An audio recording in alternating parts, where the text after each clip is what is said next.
my name is John, and today we'll be reading A Trump Resurgence by Larry Schweikart, Washington Times, April 1st, 2018.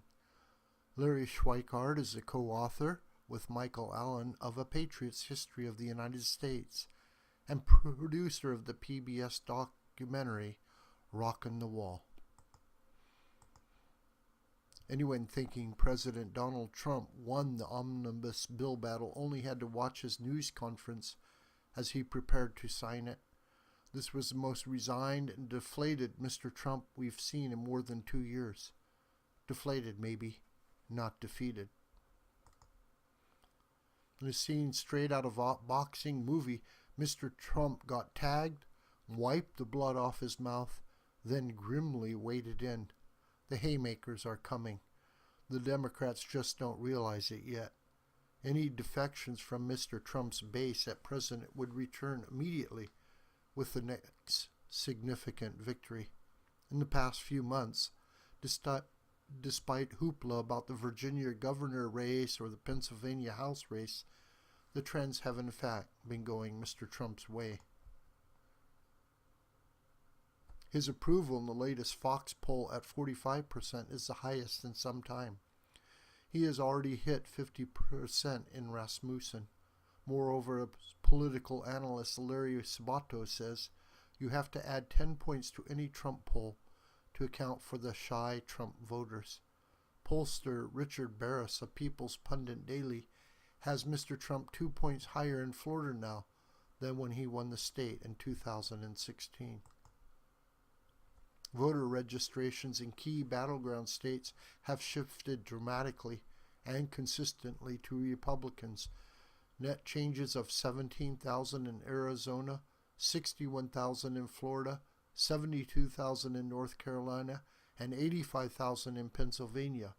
Republican registration has improved in 10 of 12 battleground states, and in every battleground state Mr. Trump won where it can be tracked.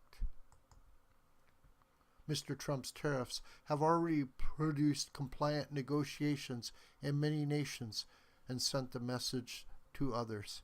After initial disapproval, the stock market has shaken these off. Polls show the tax bill now popular. Surprise, surprise. A pending deal with North Korea to dismantle its nuclear weapons will be a feather in Mr. Trump's foreign policy cap, which boasts remarkable improvements in relations with Israel and Saudi Arabia. ISIS has been consigned to a spot somewhere near the Third Reich and the USSR in the dustbin of history.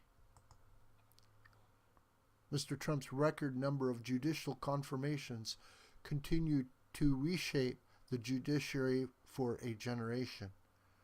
Mr. Trump's tariff initiatives have almost certainly cemented large number of new voters in Michigan, Illinois, Ohio, and Pennsylvania. But there are other serious known unknowns about to hit the Democrats and favor Mr. Trump, and unless they step in it further with more outrageous spending, the Republicans. The Inspector General report looms. Many suspect this will recommend an indictment for Andrew McCabe and possibly other FBI officials who flagrantly abuse the FISA process in a failed attempt to get Trump. Michael Horowitz, the Inspector General, has hinted strongly that there is already a grand jury looking into what amounted to a coup against not only Mr. Trump, but Jeff Sessions.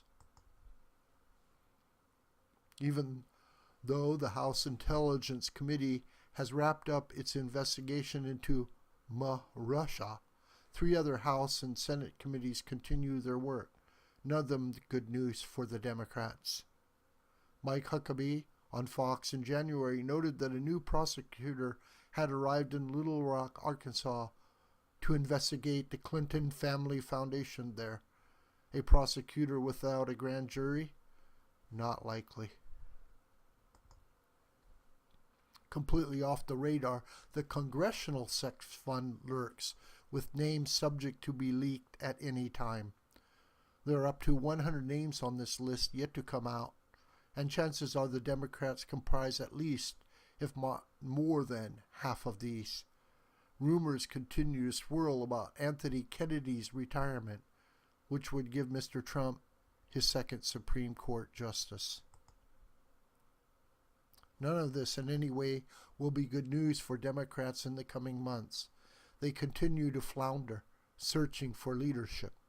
Unable to divest themselves from Hillary Clinton, the 2018 Democrats are reduced to being fronted by a disturbing high school kid who flashes Nazi-type salutes, Hollywood stars who the next minute are accused of Weinstein behavior, and an aging porn star who has yet to produce any evidence at all of a supposed affair with Mr. Trump that happened in the last decade.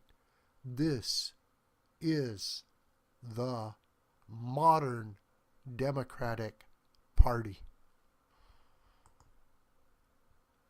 Meanwhile, quietly and quickly, Mr. Trump gathered himself, defiantly announced that the border wall constructed, funded with 2017 budget money, would commence the Monday after the House explicitly prohibited him from using 2018 Omnibus money to build the wall. Perhaps he got snookered in the Omnibus deal, but he did get all the military funding he needed, taking that off the table in the October negotiations. Regulations are being shredded at an astonishing rate. Inane global warming rules especially have been gutted. New NSA Director John Bolton has made it clear he will purge the remaining Obama deep state holdovers, adding focus and momentum to Mr. Trump's foreign policy. Mr. Trump's reordering of his cabinet testifies to a house cleaning of anyone not with the program. In short, the Omnibus setback was real, but temporary, akin to a single tank and a battalion losing a tread. The Make America Great Again offensive, meanwhile, continues to gain momentum on all other fronts with Mr. Trump, in Pattonesque-style, continuing to say to the Democrats, "I read your damn book." This video is a production of the School of the White Crane. My name is John Brooker, and you could reach me through commentary on this video or through my Gmail listed here. Please share this video with family and friends and on social media. May God richly bless you.